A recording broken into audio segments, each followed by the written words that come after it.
Oh, there we go. Woo. Well, there's that trout, chunky little planter. Couldn't lay off that gold spoon, and looks like my dad's gonna be eating good tonight. We'll see if we fish on. Woo! All right. Woo! There we go. Nice clean trout. Oh, nice rainbow there on the spoon. Cool deal. Real. I'm reeling. Oh, nice! Wow!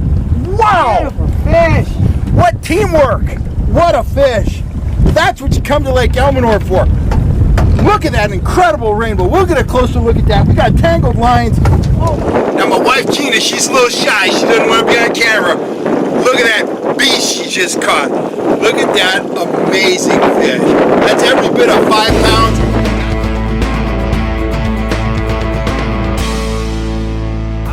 Girls, anglers everywhere, I'm Kel Kellogg. Welcome back to the channel. Today, we're gonna talk about trolling spoons. Trolling spoons for trout, and we're gonna consider the meaning of spoon size. Before I get into that though, let's talk a little bit, in broader terms. When we're out fishing, whether we're fishing for trout or, bass fishing's a great example, there's two kinds of strikes we're typically trying to elicit from the fish. We're trying to, in some cases, match the hatch, match what the fish are feeding on very closely, match that, present those feeding fish with something that looks very similar to what they're feeding on at the time. They see it, they grab it, they think it's something good to eat. Fish on, happy angler. We're happy guys or gals, okay? The other type of strike we try to elicit from fish is a reaction strike. We try to present them with something that is reminiscent of a food source that they may or may not be feeding on at the time. And we try to present it to them typically pretty quickly so they don't have a lot of time to think about it, and they react, or some small percentage of the fish we present it to react, grab the lure, and it's fish on. Great example of this is from the bass fishing world. Sometimes early in the morning, the bass guys will go out and they'll have on a stick bait, a rip bait. They'll cast that up on structure. They'll crank it down under the surface, and they'll just work that rod tip hard.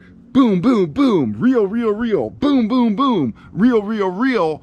They're trying to elicit a reaction strike from fish that have moved up on the structure and are looking to feed. They may or may not be feeding on minnows at the time, but they see that fast moving plug, it's stopping, it's starting, it looks crippled, and they react, and bam, fish on. Contrast that with a bass guy who's got on, a latex skirted jig. He's got it tipped with either a plastic crawdad or a piece of pork rind. He's casting that out. He's inching it along the bottom. Well, he's trying to imitate a crawfish. At times when bass are eating crawfish, the bass sees that slow moving, object, identifies it as a crawfish and says, wow, look at that crawfish. I think I'll eat him. In that case, the bass angler has, quote unquote, matched the hatch. The bass was looking for crawfish. He saw a crawfish. He ate the crawfish. Boom, bass on. Okay.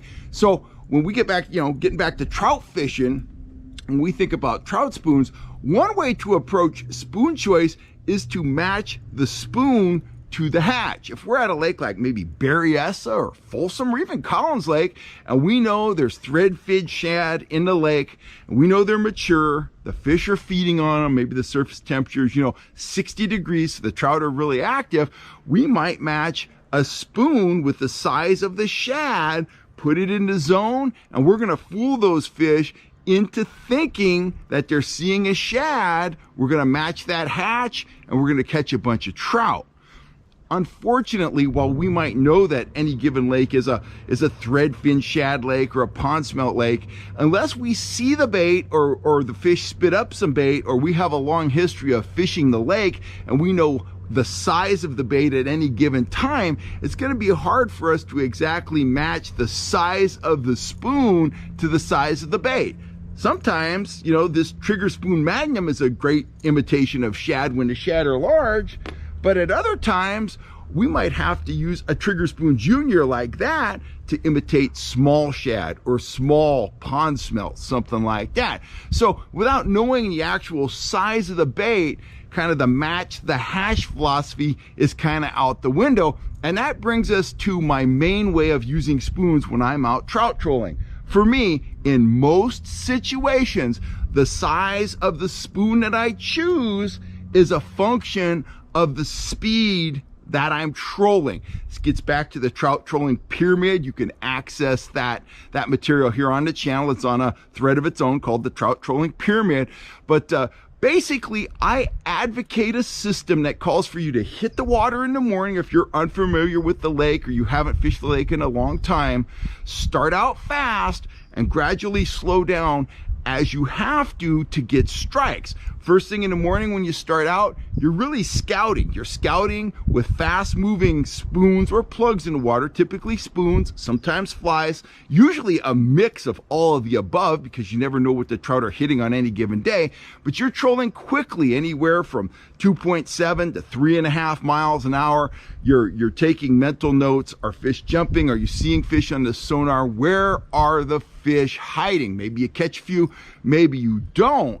But as the bite changes throughout the days, if you're catching fish on, big, bold, fast moving spoons and suddenly that bite, changes and you're not getting hit anymore, or maybe you marked a bunch of fish that you couldn't get to hit, but you have a pretty good idea on some areas that are holding trout, that's when you start to progressively move slower and you progressively go to smaller and smaller spoons or other lures. So let's take a look at my spoon selection, talk about speeds, and I'll take you step through step how that speed and size progression goes, when I'm out on a lake. Now, if I'm up at a lake, maybe in the high Sierras, maybe even here in the valley, and I want to get going in the morning, I want to get going fast, I might choose one of my speed spoons, or I might choose a Magnum trigger spoon, and I'm going to pull that lure anywhere from about 2.7 to 3.5 miles an hour. I'm going to maneuver the boat. I'm going to hit the structure. I'm going to sample a bunch of areas. I will probably catch a few fish on these larger spoons. Now, when I get sun on the water or the conditions go glassy, that bite is probably going to slow down on the large spoons. Next stop is my standard size trigger spoons. Right here, I'm going to run those anywhere from about 2.4 to 2.8 miles an hour. You can see that is a much more compact spoon than the Magnum. I'm going to troll these in that 2.4 to 2.8, speed range and take the temperature of the fish. Are they hitting it? Or do they like it? Are they hitting it half-heartedly? Are they not hitting it at all? Were they hitting it and they stopped hitting it? Well, that may be time to drop down in size and speed again, and I'm reaching for the trigger spoon junior. It might be a chartreuse one like that. I'm not really worried about color at this point. It might be a purple pro like that. It might even be one of my, my trigger junior classics.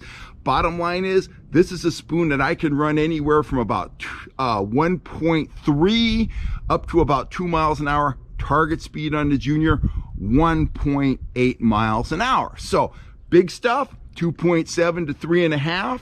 The standard trigger spoons, 2.4 to 2.8.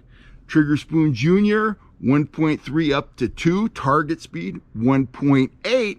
And if the bite is really difficult and I really have to go to finesse tactics, I'm going to break out my micro trigger spoons. They are teeny, as you can see right there.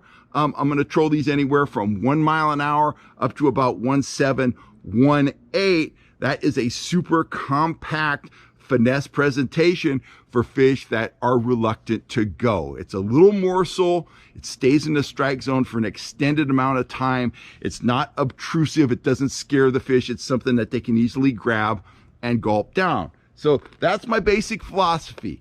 Start out big, bold, and fast. Work through the speed progression, going ever slower. And as you get slower, you want to downsize your lures. And typically throughout that progression, somewhere in that speed and size progression, you are going to get on a pretty good bite. And be aware that the bite can change throughout the day. Maybe you started off with magnums and you did well. There was no sun on the water and you had some chop. Things slowed down. You started getting them on, standard triggers or trigger spoon juniors while it was glassy, while the sun was high. And all of a sudden we're up in the Sierras and we get a bunch of wind after lunch. The wind's blowing hard. Very often we can go right back to the big spoons, go back to speed trolling and get after those fish once again. I hope that clears up the aspect of spoon selection and presentation speed. For me, as I said, most of the time, spoon size is a function of the speed that I'm trolling. This is the Trout Trolling Pyramid 101. Start off big, bold, and fast. Slow down as you have to. And as you slow down, downsize your spoons. And that's going to put you on the fish. You're going to be yelling fish on. I'm Kel Kellogg. I'm out of here for now. Catch me again right here on YouTube, guys. Have a great day.